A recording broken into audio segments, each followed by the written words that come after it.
ഇന്ന് നമ്മൾ ഡിസ്കസ് ചെയ്യാൻ പോകുന്നത് കർക്കിടക മാസത്തെ 10 ഇലകളെ കുറിച്ചാണ്. കർക്കിടക മാസത്തിൽ ഈ 10 ഇലകൾ സേവിച്ചു കഴിഞ്ഞാൽ നമ്മുടെ ശരീരത്തെ മലങ്ങളെയൊക്കെ ഇത് പുറത്തേക്ക് തള്ളുന്നു.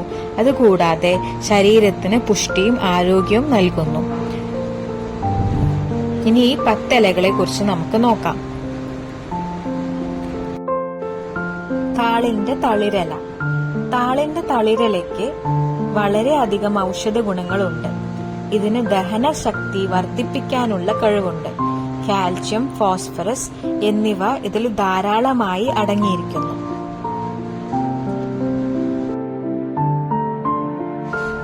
തകര.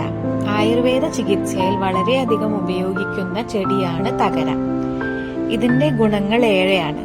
ഇത് മലബന്ധത്തിന്, നേത്രരോഗം, ത്വക്ക് രോഗങ്ങൾക്ക് വളരെ നല്ലതാണ്. ആയുർവേദത്തിൽ മാത്രമല്ല, ഇത് ചൈനീസ് മെഡിസിനിലും യൂസ് ചെയ്യുന്ന ചെടിയാണ്. തഴുതാമ. തഴുതാമ ഒരു മൂത്രളമായ ദ്രവ്യമാണ്. അതിന് ദേഹത്തിലുള്ള നീര് കളയാനുള്ള ശക്തിയുണ്ട്. പിത്തം, ഹൃദ്രോഗം, ചുമ ഇതിനെല്ലാം തഴുതാമ വളരെ നല്ലതാണ്. ഇത് ധാരാളമായി നിലത്തിൽ പടർന്നു വളരുന്ന ഒരു സസ്യമാണ്. കുമ്പളത്തിന്റെ ഇല. കുമ്പളം രക്തം ശുദ്ധി ചെയ്യാൻ നല്ലതാണ്. BP കുറയ്ക്കാനും ഇത് സഹായിക്കുന്നു. 10 ഇലകളിൽ മത്തനില വളരെ പ്രാധാന്യമേറിയതാണ്. ഇതിലെ വൈറ്റമിൻ A, C കണ്ടന്റ് കാരണം സ്കിന്നിനും ഇമ്മ്യൂൺ സിസ്റ്റത്തിനും നല്ലതാണ്. പൊട്ടാഷ്യം അധികമായിരിക്കുന്നതുകൊണ്ട് BP കുറയ്ക്കാനുള്ള കഴിവുണ്ട്. ഇതിലെ ഫൈബർ കണ്ടന്റ് കാരണം ദഹനത്തിനും മലബന്ധത്തിനും IBS, അൾസർ എന്നീ രോഗങ്ങൾക്ക് ഇത് നല്ലതായിരിക്കും. വെള്ളരിയില. വെള്ളരിയില നേത്ര സംരക്ഷണത്തിന് വളരെ നല്ലതാണ്. ഇതിന് മൂത്രള ഗുണമുള്ളതുകൊണ്ട് തന്നെ ദേഹത്തിലുള്ള മലങ്ങളെ ഇത് പുറത്തേക്ക് തള്ളുന്നു. ഇത് വൃക്കാരോഗങ്ങളിൽ നിന്ന് നമ്മളെ സംരക്ഷിക്കാൻ സഹായിക്കുന്നു.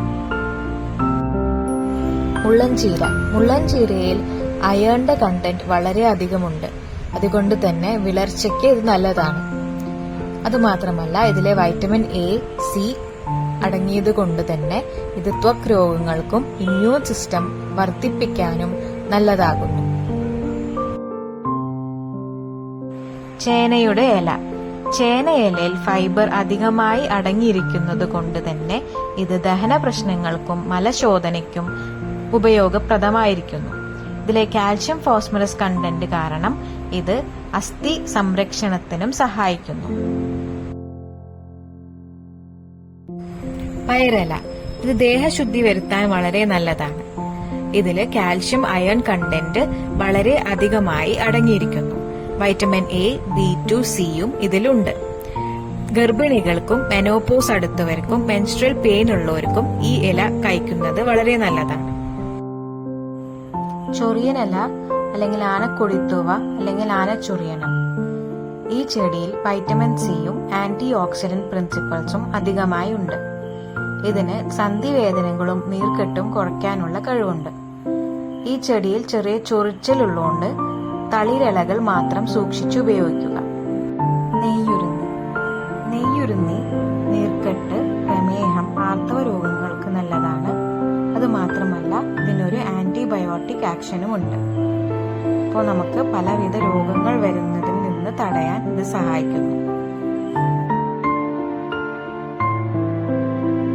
കീഴാർനെല്ലി. കീഴാർനെല്ലി പല വൃക്ക, കരൾ രോഗങ്ങൾക്ക് നല്ലതാണ്. ഇത് പ്രമേഹം കുറയ്ക്കാനും നല്ലതാണ്.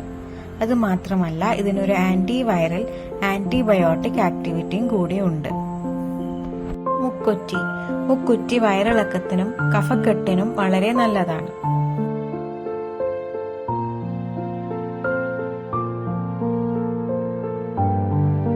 ഈ 10 ഇലകളിലും ഓരോ പ്രദേശങ്ങളിൽ ഇത് ഓരോന്നാണ്. അതുകൊണ്ട് ഈ വീഡിയോയിൽ 10 എണ്ണത്തെക്കാട്ടിലും എക്സ്പ്ലെയിൻ ചെയ്തിട്ടുണ്ട്.